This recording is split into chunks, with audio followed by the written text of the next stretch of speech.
Ok les amis, on va commencer ce petit récap. Je viens de manger un petit kebab. La veille de la compétition, nous sommes le samedi soir, je ne connais pas la date, c'est parfait, le 7 ou le 8, je sais plus, juillet 2024. Et demain, je vais faire ma première compétition depuis un an que je n'ai pas compétité. La dernière fois que je l'ai fait, c'était l'Open du Lyon et c'était exactement il y a un an. J'ai fait 641 de total car j'avais pris le record de la région au bench à 161 kg. Cette année, je vous laisserai la surprise de voir combien je vais faire de total. Je pèse actuellement 87 kg. Donc c'est léger pour un 93. L'an dernier, j'avais fait à peu près 88,6 kg. Si ma mémoire est bonne, en tout cas c'était 88 et quelques. Donc là je suis encore plus léger que l'an dernier. Il y a eu des événements qui ont fait que, mais de toute façon c'est pas une excuse. On fait avec la forme du jour, tout simplement. Et là je suis motivé, je suis juste extrêmement fatigué. J'ai prévu le coup car toujours je me couche extrêmement tard. Et donc à chaque compétition je dors environ 1 heure, 2 heures par nuit. Je réfléchis énormément et là j'aurai pas de problème car du coup je suis extrêmement fatigué. J'ai fait exprès de pas beaucoup dormir cette nuit et j'ai un nouveau truc que j'ai eu de chez MyProtein qui peut aussi être acheté en pharmacie. C'est des pilules de mélatonine, c'est des petites gélules en goût, avec un goût, en fait c'est gélifié, vous voyez ce que je veux dire, c'est des gummies et ça aide à dormir. Donc là je vais prendre ça avec du ZMA, plus le fait que je suis fatigué et que j'ai bien mangé. Et on se retrouve demain matin à 9h30 pour la pesée qui ne sera absolument pas un problème étant donné que je suis à 6 kg de remplir la KT. Mais dès la pesée, il va falloir se mettre dedans et là vous verrez un petit peu ce que j'ai prévu de vous sortir. Bref, on se dit rendez-vous à demain. Let's go. Ok les amis, je viens de me lever. Il est 9h30, enfin je me suis levé à 9h. Petite douche, petit ceci, cela, 9h moins 10 on va dire. J'ai réussi à bien dormir grâce à la mélatonine et ma technique secrète. Là je suis à peu près à 6-7 heures de sommeil je crois dans la nuit, ce qui est pas mal du tout. Je suis vraiment satisfait. Je crois même que je suis à 8 heures de sommeil, donc on serait vraiment bien. Je suis en retard pour la pesée. On se dépêche, allez let's go.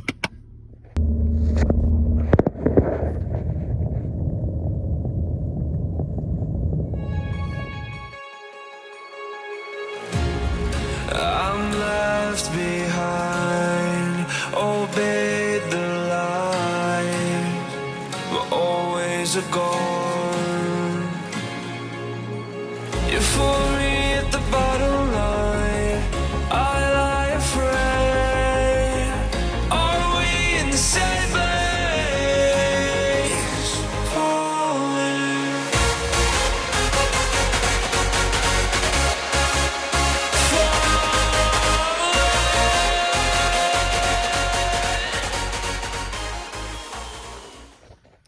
Bon ok les amis, la pesée est passée, 85,7 kg. Comme je vous l'avais dit, je suis léger, mais on va envoyer quelque chose de très lourd et on va avoir un indice assez aberrant, assez aberramment titanesque, espérons-le. Là, comme vous pouvez sûrement le voir derrière moi, ou ici, il est midi 44. Je suis à la PCH, je récupère mon casque que j'ai fait charger, important la musique, un petit peu de pré-workout goût pomme, la maltodextrine et le sel pour l'intra-workout. Et je vais me faire un petit café de la Pierre sous-marque. Ça va bien se passer. Allez, let's go.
Wow.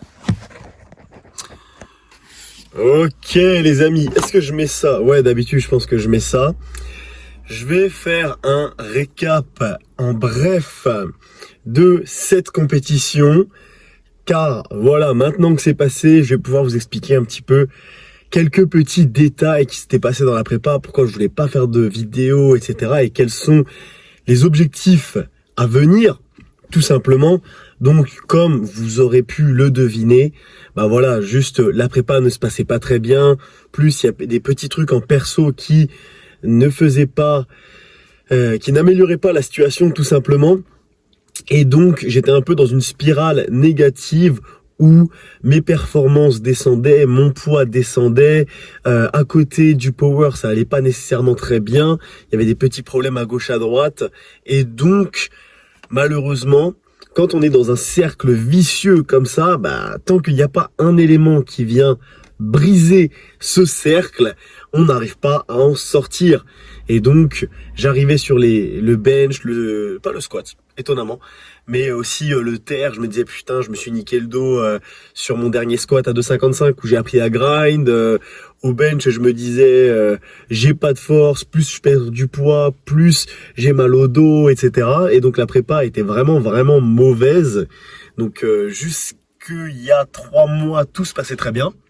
On était même monté à 712,5, à 92 de PDC, et là je suis descendu à 85,7 de PDC, et le total à 672,5, ce qui est normalement ce que je faisais à un RPE 6,7 quoi. Donc ça fait bizarre, mais c'est le jeu forcément. Il faut être exposé à ce genre de situation de temps en temps. J'ai mis volontairement le power au second plan, comme je vous en avais parlé. Je suis totalement incapable de faire 2 choses à 100% en même temps. Et j'ai mis au premier plan le trading pour mettre au second plan le power. Donc pour l'instant, étant donné que ça n'a pas été un pari payant, forcément on va se dire, mais gros t'es juste fou. Mais comme vous le savez, c'est le fait que je suis fou qui m'a mené jusqu'à là où jusqu'à cet instant précis, tout simplement. C'est ce qui a fait que dans ma vie, j'ai toujours réussi ce que j'ai entrepris plus ou moins. C'est que j'ai pas eu peur de le faire à 100% et de sacrifier tout ce que j'avais pour atteindre l'objectif fixé. Donc pour l'instant, clairement les amis, c'est un pari foireux. C'est un pari foireux, mais en attendant, je suis de retour. On va prendre la revanche, on va essayer de reprendre du poids progressivement, de fixer tous les problèmes un par un et de simplement transformer ce cercle négatif, comment j'avais dit, en cercle vertueux. Comment j'avais dit, c'est quoi le terme? L'inverse de cercle vertueux. Je suis sûr que je l'ai dit au début de la vidéo. Ça y est, j'ai plus de sang dans le cerveau. Ça y est, j'ai perdu trop de neurones. J'ai sniffé trop d'ammoniac. Mon Dieu. Bref, c'est pas grave, je retrouverai sûrement. Maintenant, j'ai dans la tête. Le problème, c'est que maintenant, je fais que d'y penser. Là, c'est relou. Donc bref, vous méritez quelques petites explications sur le contexte de la compétition. Peser 85,7 en moins de 93, donc clairement, j'étais dans la mauvaise catégorie. C'est assez fou.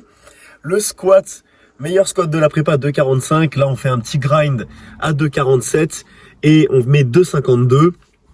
J'arrive en bas du mouvement et je sens que tout simplement, je n'ai aucune force, que je vais pas être capable de relancer la barre et que si j'essaye, je risque, comme je le fais souvent, d'arrondir le dos.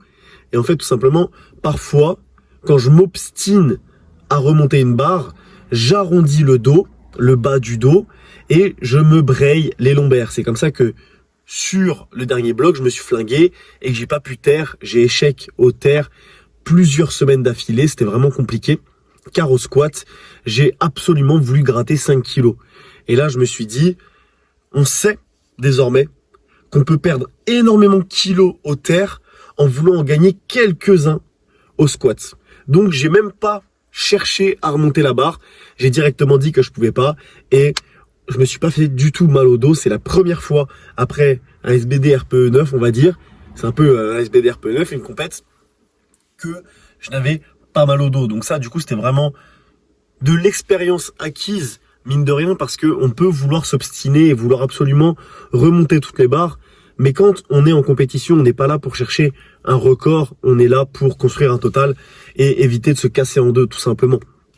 Donc j'ai fait ce sacrifice. Ensuite, le développé couché. Là, malheureusement, les amis, je n'ai pas d'explication à vous donner. Comme vous le savez, j'ai déjà bench 177,5 et là, malheureusement, je m'arrête sur 157, donc 20 kilos de moins. C'est même moins lourd que ce que j'avais fait il y a un an. Donc c'est quand même assez fou, car il y a un an, mon max c'était 160, j'avais fait 161. Et là, mon max, théoriquement, c'est 177 et je fais 157. Mais tout simplement, j'avais aucune force.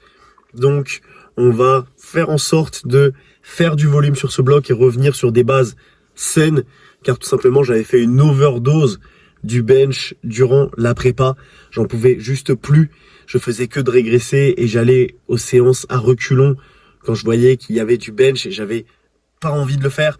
Et pendant le bench, j'avais tellement pas envie de le faire que j'étais différent, un peu triste, etc. et je redevenais jovial uniquement à la fin du bench. C'est un truc de fou. C'est un truc de fou comme ça m'impactait mentalement. Et ça peut paraître être un truc de merguez de dire ouais, l'aspect mental, ceci, cela, la sérotonine et tout, mais c'est ouf. Car si tu prends pas de plaisir à l'entraînement, tu ne peux pas évoluer. Et ça, c'est quelque chose que j'ai compris que maintenant finalement et que je critiquais avant. Avant, je voyais pas mal de réels, de personnes qui disaient « Tu dois prendre du plaisir à l'entraînement pour continuer ». Et c'était des gars qui avaient 2, 3, 4 ans de power dans les pattes. Et moi, ça faisait 1 an que je faisais du power et j'étais en mode « Ouais, si tu dis ça, tu pourras jamais être champion du monde. La vérité, c'est que t'as pas besoin de prendre du plaisir à l'entraînement. Tout ce que tu dois faire, c'est performer. » Et finalement, c'est un peu le cas quand ça fait 6 mois que tu fais du power. Au début, tout est une découverte, tu perds quasiment tout le temps, et tu t'en bats les couilles de prendre du plaisir, car finalement, quand tu perds, t'as un pic de dopamine, et donc le plaisir est là, tu vois. Mais quand ça fait plus longtemps que tu fais du power, quand tous les lundis c'est squat bench, tous les mardis c'est squat, enfin non, c'est quoi du coup? Le lundi c'est squat bench, le mardi c'est squat, non c'est bench, le mercredi c'est deadlift, ensuite jeudi repos, ensuite jeudi squat bench, ensuite vendredi repos, ensuite samedi SBD. Wouh! Bah quand c'est ça, toutes les semaines, 50 semaines d'affilée, 100 semaines d'affilée, 150 semaines d'affilée, tu vois. T'en as marre. T'en as marre. Quand tu fais tout le temps du 2CT, tout le temps du 3CT, t'en peux plus. T'as besoin d'aller à l'entraînement et la majeure partie du temps, car parfois, voilà, je conçois que on peut pas toujours prendre du plaisir, mais la majeure partie du temps, tu dois prendre plaisir à t'entraîner et te dire ce que je fais là, je kiffe. Je kiffe ce que je fais. Je retrouve mes potes, j'ai le smile, je fais un truc qui me plaît, un format qui me plaît, et je suis quasi sûr que si ton coach est bon, il peut s'arranger pour te faire n'importe quel format, entre guillemets, et que tu performes, tu vois. Si jamais ça te correspond, tout simplement. T'en as qui correspondent avec seulement des singles, des doublés, tu vois. T'en as qui explosent seulement avec du volume. T'en as qui explosent avec des variantes un peu cheloues, tu vois. T'en as qui explosent avec un squat par semaine, d'autres avec 2, d'autres avec 3, 4, 5. Tout le monde est différent, mais il faut que ça te plaise. Et ça, je l'avais pas enregistré, et maintenant, c'est vraiment dedans. Donc, le moto, c'est quoi le mec fait le gars bilingue. J'ai des mots anglais qui me viennent, j'ai pas la traduction française. Ah ouais, non mais c'est carrément. Enfin bref. Je vais le dire en anglais. Si jamais, vous voyez celui-là, ceux qui disent que je fais le bilingue, vous voyez, c'est pas grave. Le motto de cette prépa, ça va être en gros de prendre du plaisir à l'entraînement et de kiffer tout simplement. Et je suis sûr que les performances vont revenir. C'est comme ça que ça va se passer. On va prendre du plaisir à l'entraînement, prendre du plaisir dans l'assiette et ça va très très bien se passer. Et ensuite le deadlift les amis, pour finir brièvement cette fin de vidéo. Au deadlift, tout se passait bien, j'avais réussi à fixer ma position, mes hanches au bon endroit, etc. Ok, I'm back, ça avait coupé. Donc je disais que durant la prépa, au deadlift, ça a été extrêmement compliqué, la technique n'était pas fixe, j'avais mal au dos, et durant les 4 premières semaines, j'ai échec à 250. 250, normalement, c'est une barre de deload, c'est une barre de première semaine de bloc. Et là, on est arrivé jusqu'à plus de la moitié du bloc et j'échouais encore à 250. Donc c'était relativement compliqué d'un point de vue mental. La plus grosse barre du bloc, c'était 2,62. Donc il a fallu aborder ce lift en se disant, fais-toi confiance, tu peux le faire et on va pas se baser sur ce bloc. Mais malgré tout, j'arrivais un peu en terre inconnue. Je veux dire, j'avais vraiment pas été capable de deadlift plus que 2,62 durant tout le bloc. Et là, on ouvre à 2,55. Je me dis, cette barre, tu l'as échouée 4 fois. Qu'est-ce que ça va donner quand même, tu vois? Tu open au-dessus d'une barre que tu as échouée 4 fois quelques semaines auparavant. Donc c'était extrêmement compliqué. Mais malgré tout, ça s'est bien passé. L'opener se passe, etc. La confiance revient. Ensuite, 2,67. Et là, malheureusement, les amis. Malheureusement, coup du sort. 1 an exactement après l'Open du Lion de l'an dernier, où je m'étais ouvert le pouce à partir de la deuxième barre, et j'avais échoué donc ma troisième. Qu'est-ce que vous voyez là? J'espère que vous le voyez. Mon pouce s'est ouvert. La vérité, c'est que je me suis arraché la peau du pouce une semaine auparavant. J'ai fait en sorte que ça cicatrise et je me suis dit, on ne peut pas arracher sa peau alors qu'elle a déjà été arrachée. C'est faux. C'est totalement faux. Voilà, vous avez votre réponse. C'est pas parce que vous êtes arraché à un endroit que ça peut pas se réarracher. Voilà, je vous le dis. C'est maintenant, pour la science, on sait que c'est le cas. Voilà les amis. Et donc, je ne sais pas pourquoi, je me suis dit cette année, tu sais quoi, je vais mettre un straps sur mon pouce, exactement comme l'an dernier, mais cette année, je suis un bonhomme. Cette année, la douleur ne va pas m'empêcher de monter la barre. Spoiler, ça va pas marcher. J'arrive sur 2,75. Pour jouer la deuxième place, on était avec Léandre au coude à coude. Et j'essaye, et la douleur était bien trop puissante. Donc, la science que je représente ici-bas a pour conclusion que quand tu t'arraches le pouce en hook grip sur ta deuxième barre, tu tires en mixte sur la troisième. Voilà, ça vous arrive les amis, ne cherchez pas à tirer la barre, ça ne marche pas. Ça ne marche pas. J'ai vu Corentin Clément, j'ai vu Rico, à chaque fois qu'il s'arrache le pouce, ça fonctionne pas. J'ai cru que mes couilles étaient plus grosses, ça ne marche pas. Donc, la prochaine fois, je tirerai en mixed grip si ça m'arrive. Mais vraiment, je sais pas pourquoi, je me suis dit, cette année, ça va fonctionner. Ça, non, ton corps, il t'envoie un message, un signal qui te dit, lâche cette barre, arrête tes conneries, on a mal. Donc bref, les amis, morale de cette histoire, 91 et quelques de GL Points. C'est quand même aberrant de se dire que malgré tout, les GL Points ne sont pas si dégueux, alors que j'ai fait un truc de merde. C'est le seul point positif de cette compétition. Et malgré tout, ça donne de l'espoir pour les 100 de GL Points qui vont tomber tôt ou tard. Mais on va faire en sorte de les faire tomber plus tôt que tard. Ouais, ça fait 2 fois tôt, c'est extrêmement étrange, mais c'est pas grave. Donc bref, les amis, on se retrouve pour un prochain récap. Un récap qui parlera de cette nouvelle prépa qui commence. Une prépa où il y aura beaucoup de volume et où il y aura du volume dans l'assiette aussi. Vous verrez tout ça. Enfin bref, on se retrouve pour une prochaine vidéo. Ça va bien se passer. Ciao!